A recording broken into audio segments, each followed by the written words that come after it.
的日月潭就知道 ，GO GO 台灣在南投。思思有2種，來南投旅行也有2泡。哦，這個我知道。南投的溫泉是相當有名的，那其中1泡一定是泡溫泉，而且他們最近要推出溫泉季。對，這就是南投知名的1泡。那另外1泡呢？你知道南投的茶也是非常非常的有名，而且品質相當好，所以第2泡當然是泡茶嘍。但我覺得南投可能不止這2泡，應該有第3泡。第3泡有我不知道的第3泡。是不是？我覺得我們應該要泡在山林裡。哎，有道理耶！因為南投的山也很有名，群山環繞，所以來到南投享受自然風光也是必定要規劃的行程。泡湯、泡茶、泡在山林裡，出發嘍 ！Go！ 大家現在看到的這個地點呢，就是我們南投縣政府正在規劃的福興溫泉園區。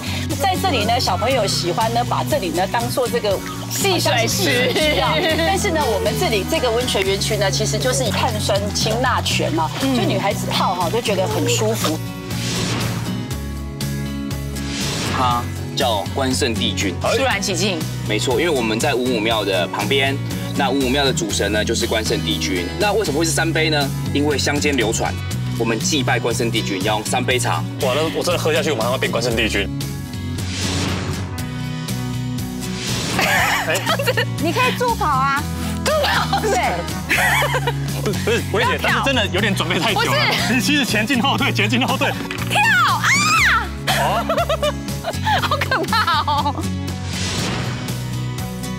這個概念的由來是因為剛開始蔡倫造紙的時候，就是纖維的概念，對不對？它其實就是傳統做紙的那個方法是一模一樣的，只是就是把樹皮換成柳丁的纖維。其實我不知道這個地方有溫泉呢，是一個南投行家約我來的。哎呦，那一定這個地方很厲害。對呀，南投行家在那邊，縣長。哎，蘇縣長。哎，溫蒂斯達，趕快來。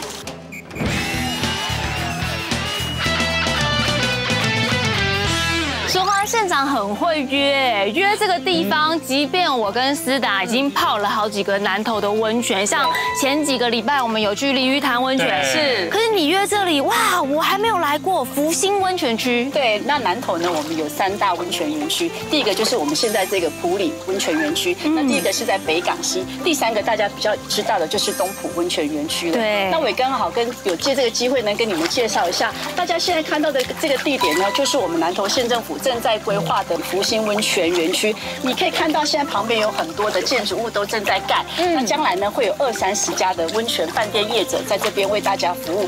在這裡呢，小朋友喜歡呢把這裡呢當做這個戲水池啊。但是呢，我們這裡這個溫泉園區呢，其實就是以碳酸氫鈉泉啊，就女孩子泡哈都覺得很舒服，一定的，皮膚很有彈性。你看我們這幾個都泡成美人腳了，你看真的耶，腳腳。对。而且我剛剛看到啊，那邊寫說這是一個心臟之湯，除了我們知道的美人湯之外，它還是心臟之湯哦。但像有些人不太敢泡溫泉，就覺得啊，泡溫泉一起來之後，哇，整個就是頭昏腦脹的，心臟跳很快哈。然後對，但是我們這個其實溫度都有控制得很好，基本上呢就是幫助血液循環，那基本上你也可以達到這種放鬆的效果，這是最自然的啊。太貼心了，大人小孩都相宜。對，而且我們到日本去泡湯的時候，因為日本也很流行足湯足浴，在日本泡完足湯足浴，有時候就會來點 sake 啊。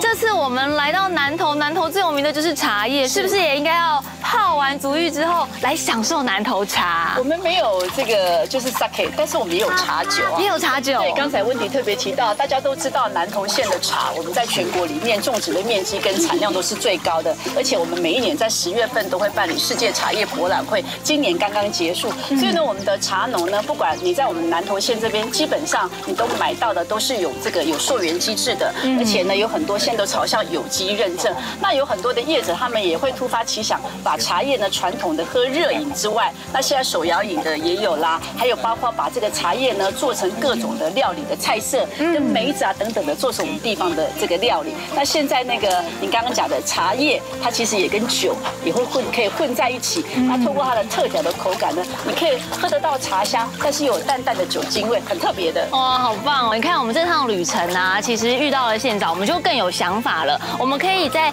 泡足浴、泡溫泉的時候泡出新創意；我們在享受南投的美食和物產的時候，也可以玩出新滋味呢。是啊，南投縣我們現在就是不管在觀光啊、農業，我們不斷的在突破、在進步。那也希望就是大家要掌握南投我們有最多的溫泉區哈。那不管在東埔也好，或者是現在的埔里的溫泉區，以及北港溪的溫泉，其實都是有不同的風味。那在地我們縣政府也好，很多的民間單位都會辦理活動，所以來這邊度假很放鬆，又可以參加很多不同的一些的這個相關的活動，也更認識我們南投。沒錯，一年可以規劃好多次的遊程呢。真的。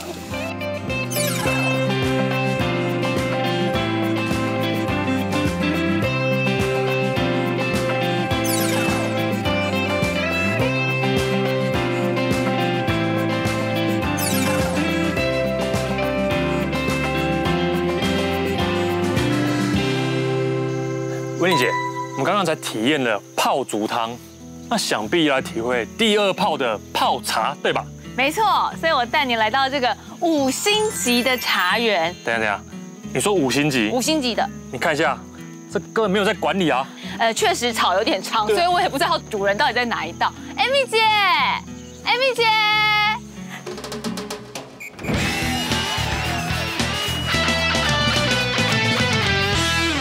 姐，我帶我的好搭檔，然後也是好廚工來找你，這麼好。對，今天帶了一個好夥伴來。對，但是好夥伴剛剛呢，因為他這個對於茶園比較沒那麼熟悉，他竟然說你這邊缺乏管理啊，雜草叢生。為什麼會雜草叢生？你趕快跟他說。好的，因為我們的管理方式呢是用自然的方式來管理，對，然後我們的管理呢也非常的嚴謹，有科學家的精神。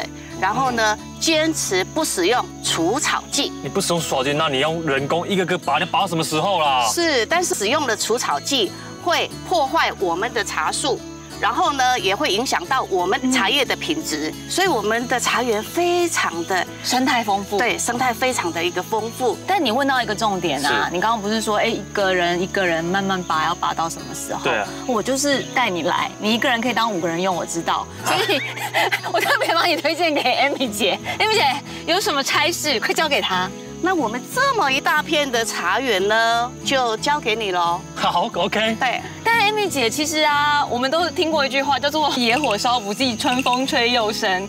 據我的經驗哦，通常我們拔完這幾排，然後往上拔的時候，下面的野草就又長出來了呢。是，沒錯，沒錯，是不是？是。那我們拔草不是徒勞無功嗎？完全沒有一個結局啊，永遠拔不完啊。無言的結局。不會，因為我們就是你看，我們這個茶樹都已經1心2葉長出來了，我們可能再過2個多禮拜，我們就會來採收了，所以雜草不會把它除得非常的乾淨。哦，一來可以保濕，土壤的保濕，對，然後也可以讓這一些小昆蟲啦，可以來吃草，不要吃我們的茶樹。哦，所以你們拔草這個流程跟進程，要拔哪一區也是會有安排的。當然，就是你講的科學化5星級的安排。是，了解了。好，我們不是做徒勞無功的事情，而且看看1心2葉，想着要讓茶樹長好，我們就可以用心的拔草。好，那我們要拔哪一區呢？工作全區啊，沒問題吧？哈，我也只能照做啊，學姐學弟制，照辦。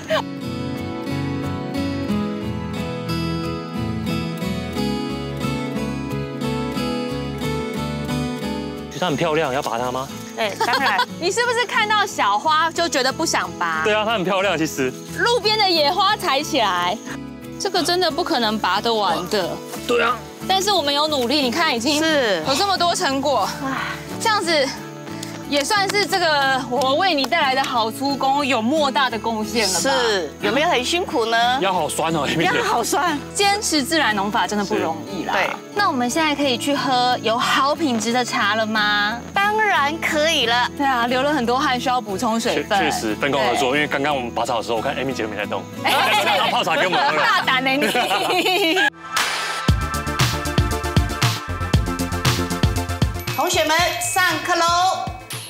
溫地準備好了。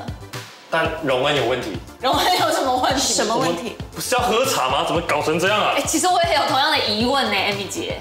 我們現在來到了實驗室。實驗室？對啊，不是要犒賞我們要直接喝茶品茶了嗎？是呀，所以我們今天呢，讓你們喝自己調出來的紅茶哦，自調茶，對，客製茶，客製的，但是由前面這些東西客製嗎？我們這邊有薑母，還有這個菊花，還有桂花等等，讓你們自己來手做，自己調調看，想要喝什麼樣的口味自己調。這個沒有什麼固定比例的問題，就是自己喜歡這樣。對，沒錯。我的重點就是呢，我要調出一款聰明的茶，我要調出一款讓你喝了之後你覺得耳聰目明。我的話，我想要調一個甜一點的、少女一點的味道。還蠻香的，是不是？喝了之後有一種我是聰明學生的感覺。对。讚。那 M 姐喝我的，喝完之后就覺得自己變少女。你就加一種基底茶嗎？我加2種，都不錯，調配起來都非常好。我覺得因為基底茶很好，所以喝起來都沒有什麼大問題。对，而且又不澀，對不对？对，完全不會澀，不管我們怎麼調都不會澀。它的尾韻又帶甜，對不對？對。好 ，OK， 我們接下來呢要讓各位來變美麗，所以呢我們要來做一個實驗。好，我們接下來呢要讓各位來變美麗，所以呢我們要來做一個實驗。也是跟茶有關的嗎？當然，我們要來做一個茶的護手霜。所以呢，我們第一個要先有油象，那我們就把油象呢拿起来，然後呢倒在我們的量杯，倒10cc，要精準哦，不要太多了，也不要太少。水象呢，就80。但是呢，我們要分3次。考考你，80分3次的意思是多少？20，或者是說30，20。30。老師，教授，你是不是？教授，你数学是不是？数学不会就是不会。我們要自己水象就是自己逗乐自己。這位同學不要太激動，我笑到手抖，沒辦法對準。因為其實，老實說，我做這個實驗對 Amy 姐保持一個懷疑的態度，因為開錄前 Amy 姐還在那邊上網查步驟。我要30、30、20啦，30。好，那停了。我還沒20啦。不是，一次就好了。然後我們就繼續來攪拌。30，對，所以要不是教授，我剛剛已經倒第2次了啦。是，沒關係，那我們就繼續攪拌。你的完蛋了，手殘小公主要出現了。我的錯。攪到它們水象跟這個完全是融合在一起。那我將更細緻一點。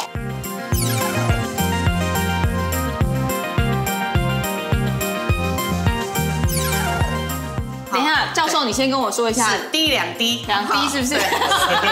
那2滴是一次滴2滴，還是要分2次？不，我來好不好？這個由我來，確定嗎？我覺得這個由我來。真的假的啦？Amy姐不要開玩笑啦。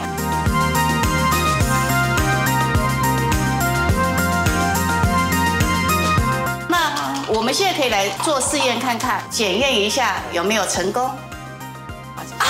你看，好天哪！對啊，好滋潤啊，很細緻，對不對？好滋潤，而且你看，吸收了，對啊，吸收的好快哦。對，完成。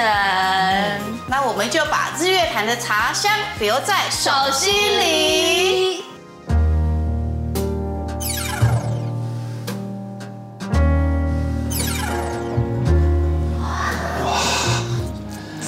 月潭真的太漂亮了啦！來那麼多次，每次一來還是會被震驚到。沒錯，而且我們現在所在的這個位置太好了，我們望出去幾乎是日月潭的全景，不只是日月潭全景，前有日月潭，後還有文武廟。你看我們這個高度，幾乎是跟文武廟等高，這真的太醉人、太迷人了。我每天看都還看不膩耶。是啊。怎麼旁邊突然出現了你？對啊，我什麼時候加入的？你們看着美景，我也看着看着還沒喝就醉了。對，真的就醉了。不过講到醉這件事情，我覺得這裡的酒品也很容易讓人心醉耶。因為在這個頂樓酒吧，它所呈現的酒品跟這裡的建築都是有點結合日系文化的，顏色、色調啊，也都讓人覺得哇，非常別出心裁。包含每一杯調酒的故事性也都是跟日本有相關的。不過據我所知，4樓的茶館其實也有很多以在地茶入酒的設計。樓下仙德月的茶館啊，它是以日月潭紅茶為核心發想的，那每一杯調茶都有它的靈魂。哎，這2個被迷住了，那我先去準備吧。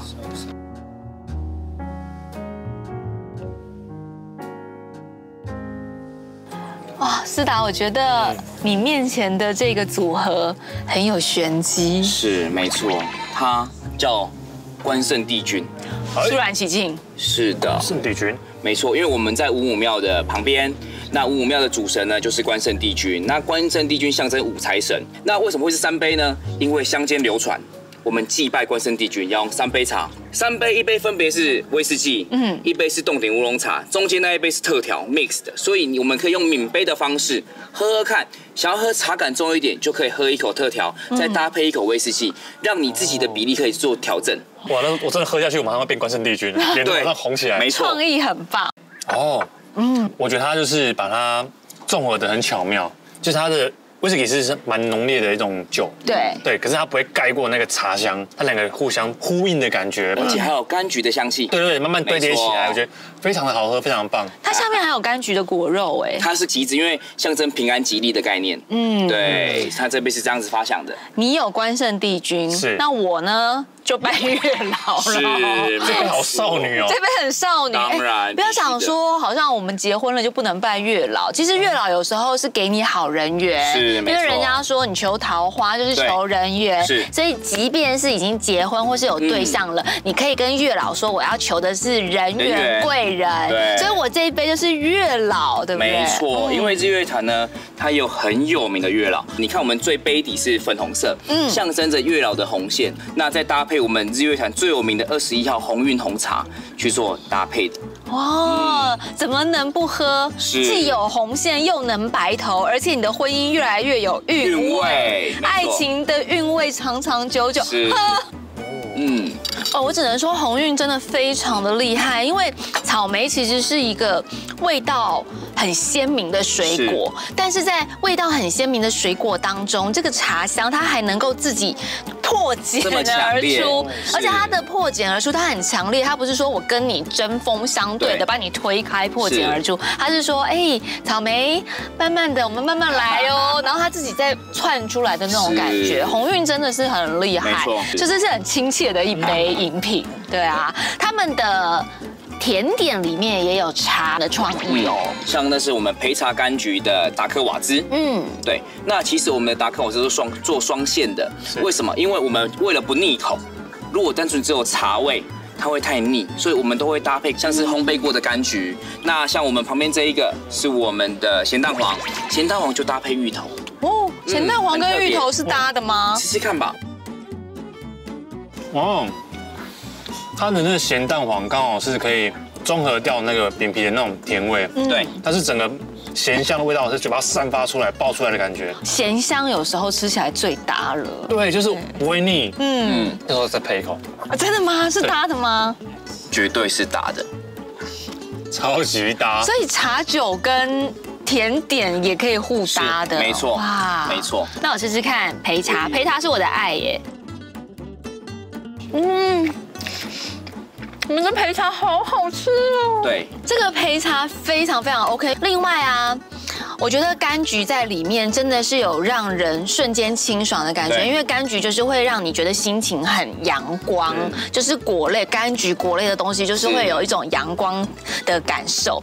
另外，你們家的餅皮真的很好吃，達克瓦茲的餅皮就是要有一點入口即化的感覺，但是又有點脆。對，沒錯。而且它裡面的入口即化又不能完全消失，要有一點點像金沙粒的感覺，但又有點額度這樣子。對，所以我覺得這個餅皮超級好吃，這樣帶微甜的餅皮，有一點糖粉的感覺，遇上焙茶剛剛好。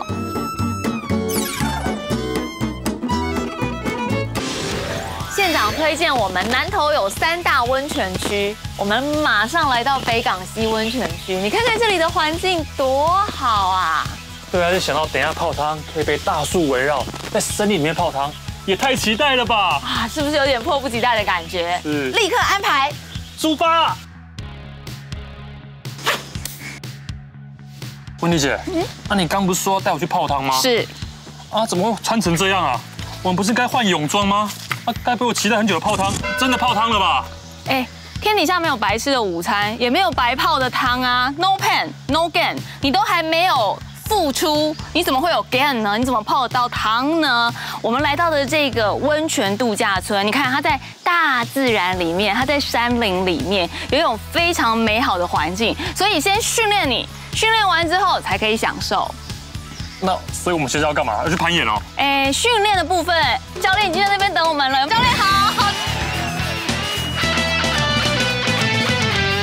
教練，雖然我們好像是要來探險、付出體能，可是我覺得很享受哎。因為思達，你有沒有感受到我們一站上來，我們就是站在森林當中，在樹冠層裡面挑戰的感覺耶。所以整個俯瞰整個大自然的感覺，我覺得非常漂亮，而且就好像跟泰山一樣哎。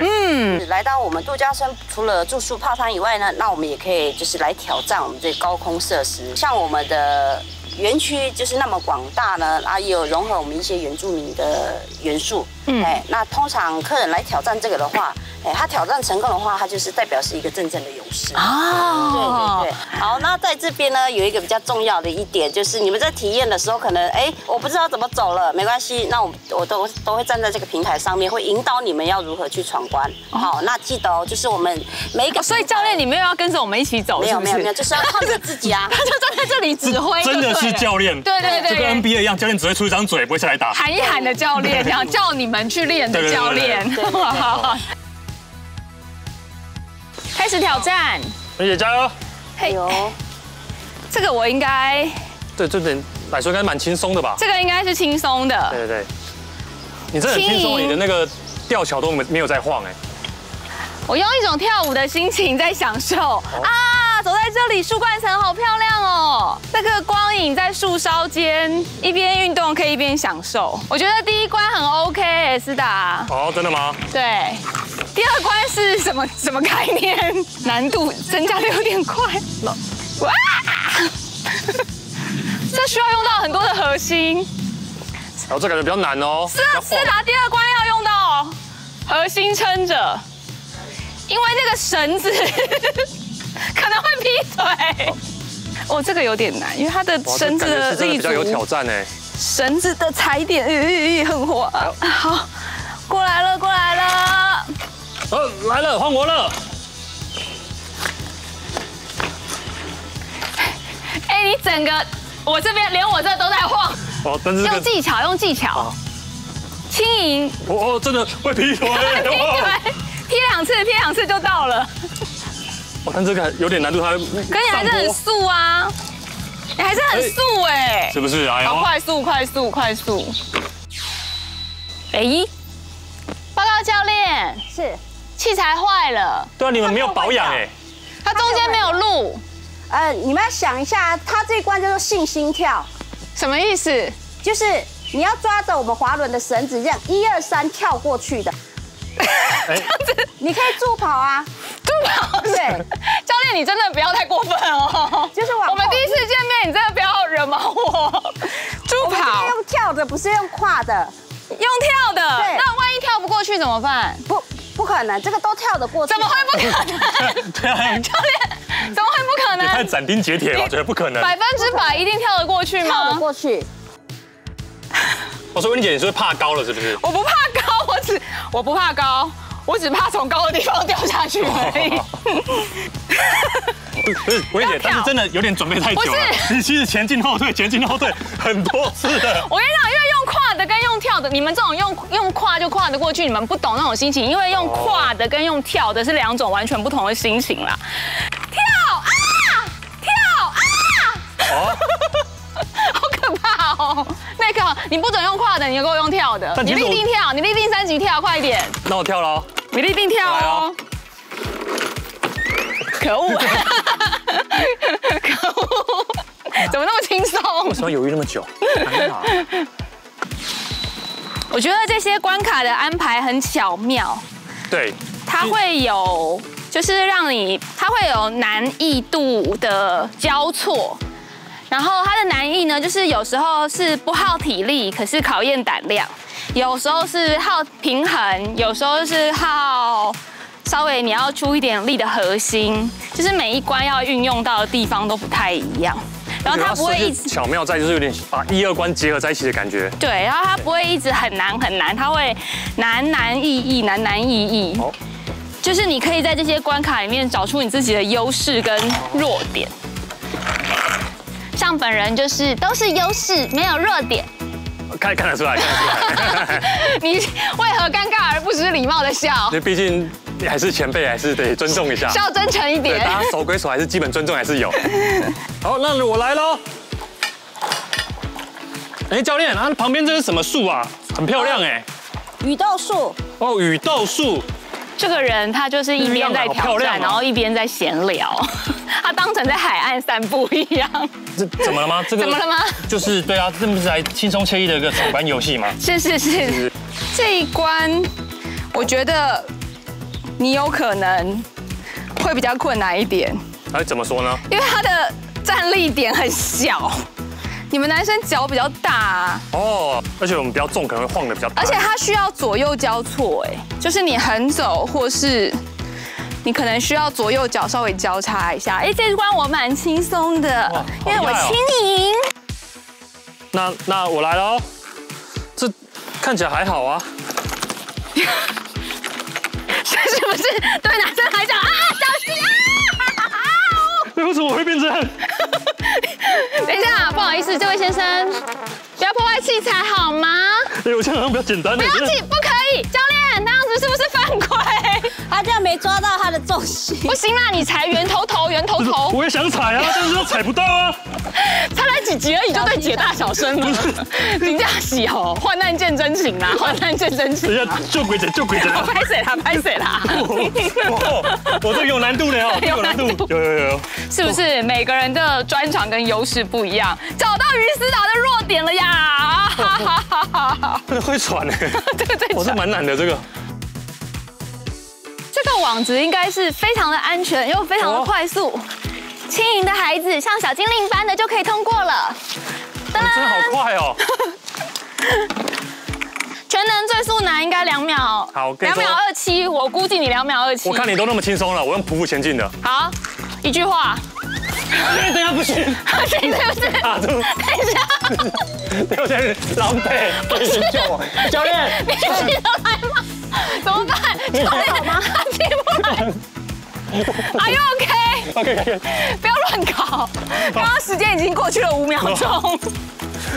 真的不能匍匐前進，不能匍匐前進，因為我們有這條繩子。忘記了啊，我以為忘記了啊，能夠增加點難度挑戰性啊。好，這就是我們最後一個關卡嘍。通過以後呢，就是成為我們真正的勇士哦。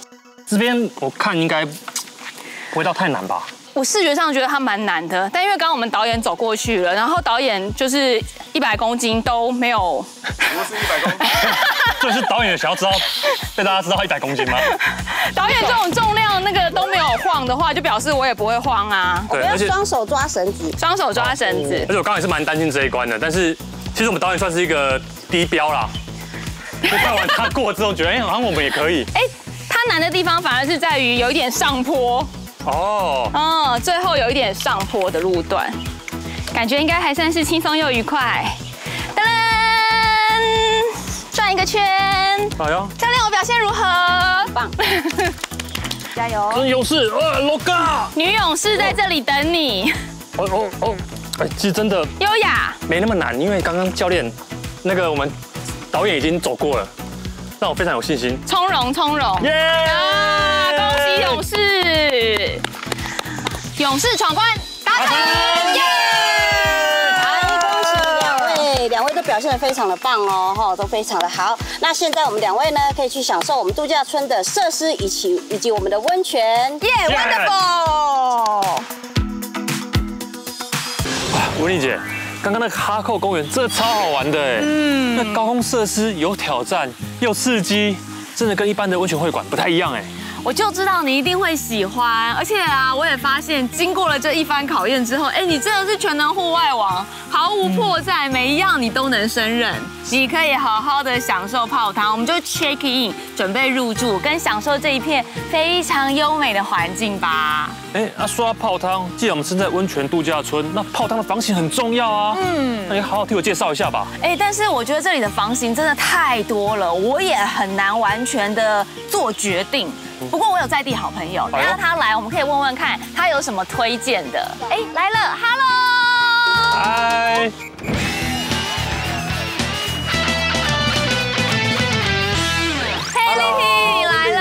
Hello， 歡迎你們。思達正在問我說要挑選哪一個房型，有點問倒我了。我覺得這個問題要交給你來給我們建議。沒問題。那我們度假村的話是以宣揚泰雅族與賽德克族文化為經營主軸。那我們園區的話有很多種的房型，例如泰雅皇宮的大飯店。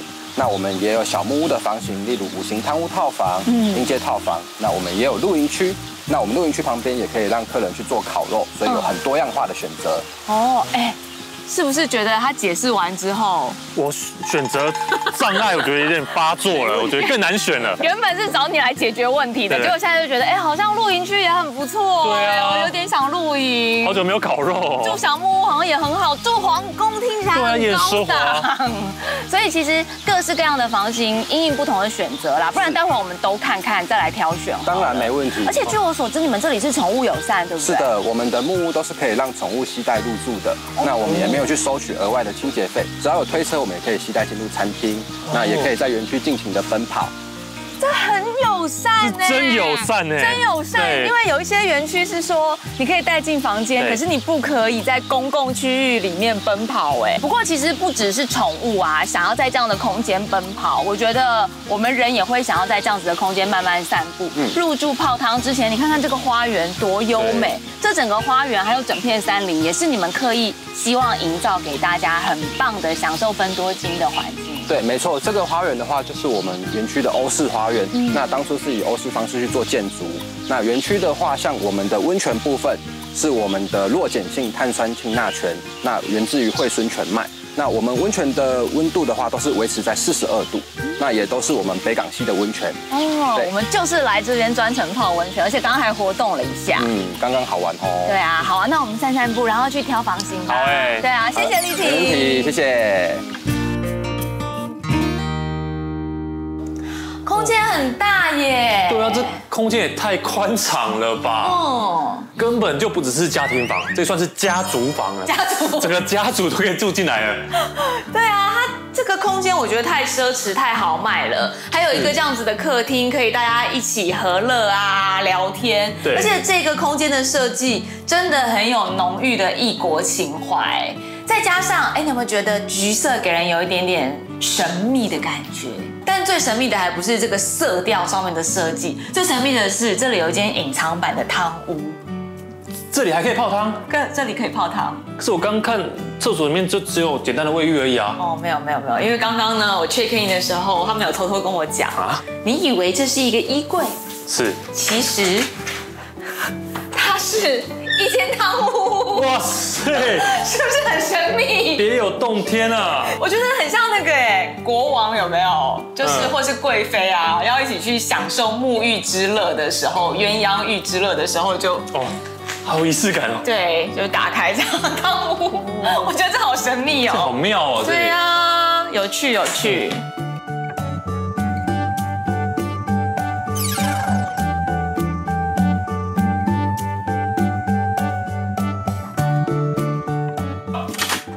另外一種房型，哇！這個房型是會驚呼的耶，外面跟裡面的整個風格完全不一樣。它是一個驚喜包，沒錯。而且它這邊有吊籃椅，這個完全虜獲少女芳心啊！這算是什麼北歐簡約風的感覺嗎？有一點現代感，但是它在北歐簡約風當中，我覺得它其實增添了很多溫馨、現代、比較居家的感受，不會說完全都是白色的，或者是比較冷冰冰的，它還是有很溫馨的風格在。另外，它這裡的採光很好哎。對啊，它還有這個天窗，然後剛好就是跟外面的樹啊，你一早起來看到這種陽光灑下來，感覺一定超棒的。沒錯，我現在抬頭就可以看到很多的樹影搖曳在我的正上方，這是一種享受。你完全可以坐在上面放空發呆。真的，而且我現在坐在這裡，剛好看到它屋檐是呈現一個三角形，就很有童話感。另外它有一定下午茶，太豐富了吧？配上我們南投好茶。对，超級搭的，真的，而且它臥室的設計也很有巧思哎。是啊，你看它這個地方的步道弄得很像小花園感，有沒有？再做一個隔開的感覺，對，一個區分。另外這邊是有點半開放式的隔間，所以不會覺得好像很擁擠狹窄，是開放的。我非常喜歡這邊，是一看過去非常的簡單直接、很乾淨，而且非常喜歡這些小巧思，像椅子還是桌子都是原木的色調，比較溫潤的感覺。它的床很舒服哎，好大哦。對，我覺得它的床有加大，而且这個床墊呢是柔軟、有彈性，也有支撐的。我真的很怕那種太軟的床，雖然舒服，可是對我健康不好。對，它這個挑得很 OK， 超好，晚上一定可以睡得很好。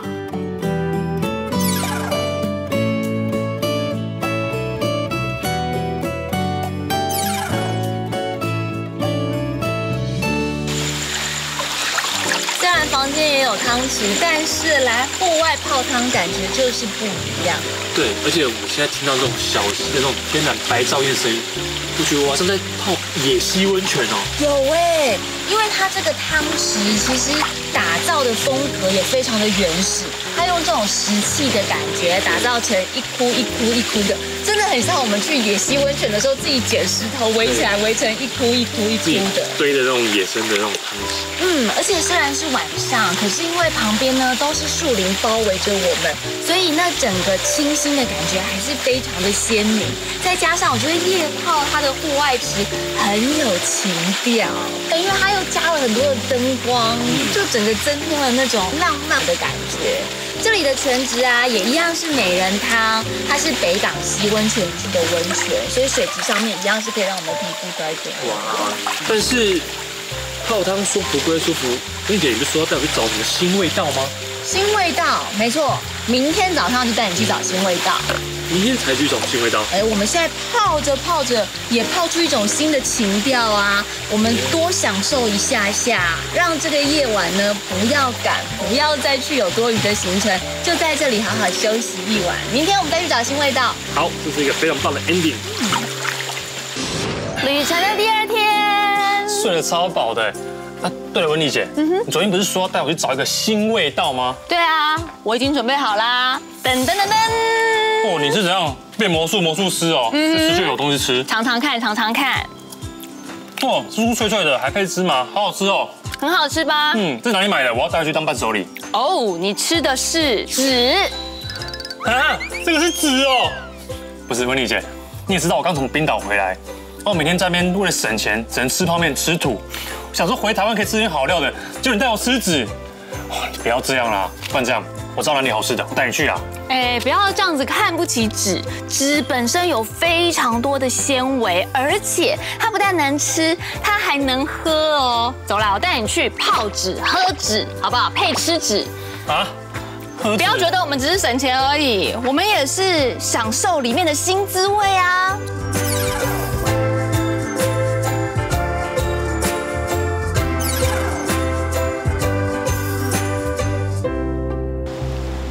琪琪 ，Hello！ 哇，你已經在泡茶了，太好了！快點告訴思達，因為我剛剛跟他說他吃的是紙，我們要來喝的也是紙，他不相信，幫我證實一下。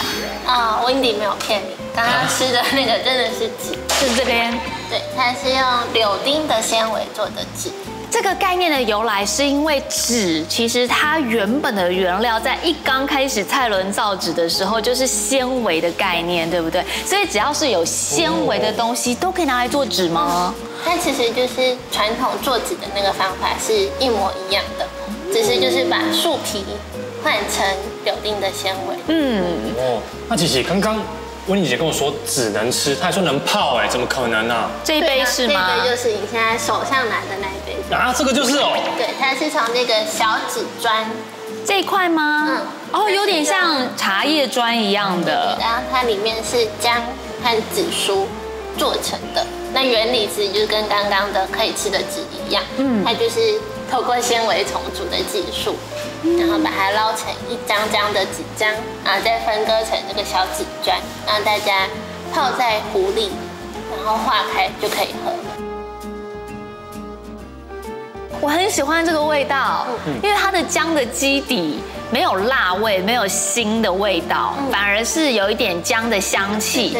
前面會有一點點像果茶，有一點果香之後再帶出薑的那種感覺，所以會覺得一方面果香就是比較溫潤，但是薑就很醒腦，可它又沒有到很嗆的感受，所以我個人是蠻喜歡的，很香哎。對，而且我覺得這個是清新的果香，那後面又有薑的香氣。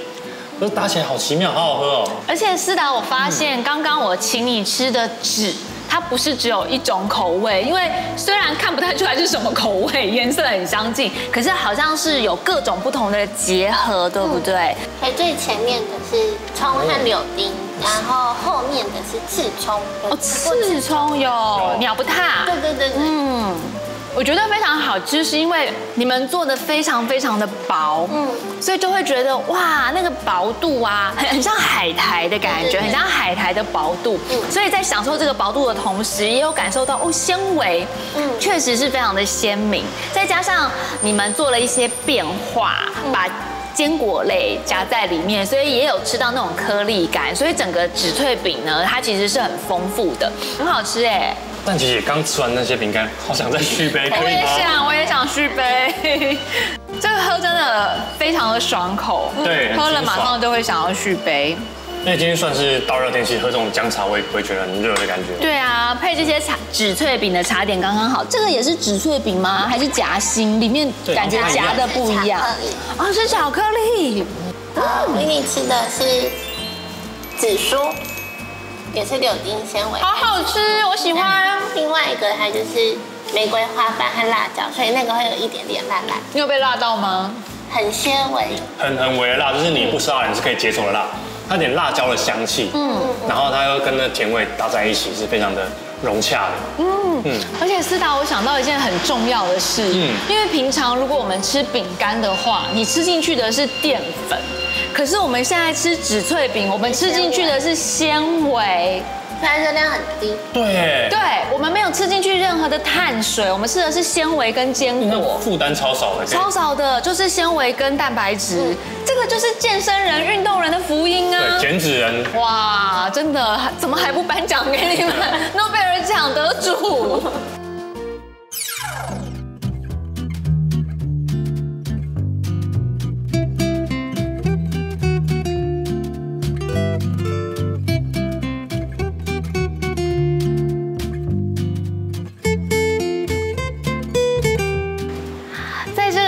裡面看到好多不同種類的紙哦，思達，剛剛只是吃紙喝紙，但是看到這麼多的紙張種類，你可以感受得到南投埔里真的是造紙的重鎮吧？真的，而且我剛剛這樣看過來，哇，什麼想得到的植物纖維，通通都可以來做紙哎，而且不是這樣，你看哦，我們算是耐操耐磨。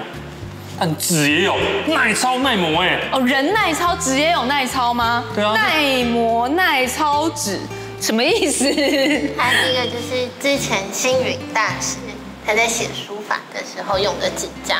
那因為星雲大師他都是一筆字畫，因為他到最後其實看不見的，所以他寫一段句子還需要從頭一口氣寫到尾，所以他其實力道很大。那一般的寫書法紙張，他可能剛寫下去，力道一下去之後就破了。所以之后我們就幫他做了這張紙給星雲大師，讓他在他的晚年的時候很盡情的寫書法。就是下筆比較強勁的那種書法家就很適合這種。或是像我這種常常寫錯字需要一直修改，他們也蠻適合的。一直擦，一直擦，一直擦，一直擦。寫大字啊。所以還有一些名人的紙嗎？另外的話還有一個是西藏喇嘛的經文紙。就是西藏喇嘛專用的，寫經文用的。當時我是幫他客製化的，那他也是找紙找了很久。那他希望他的紙，因為會在尼泊爾還有西藏的高原，他需要很能夠承受那個極端的氣候，紙也要承受極端氣候，所以還需要那個紙張很坚硬哦，不然的話有可能他们這些抄寫完的經書很快就會消失。那同時它紙張也壓了布紋，就讓它有點像布的質感，可是它其實就是完全手工做的紙這樣。所以其實你們不只是一直不斷的有創意新生，融合在製紙的這個產業當中，你們也有很多客製化，大家都會來找你們說，我需要什麼樣的紙，我需要什麼樣的字。哇，這個造紙業真的是讓我們也大開眼界，對，好有趣哦。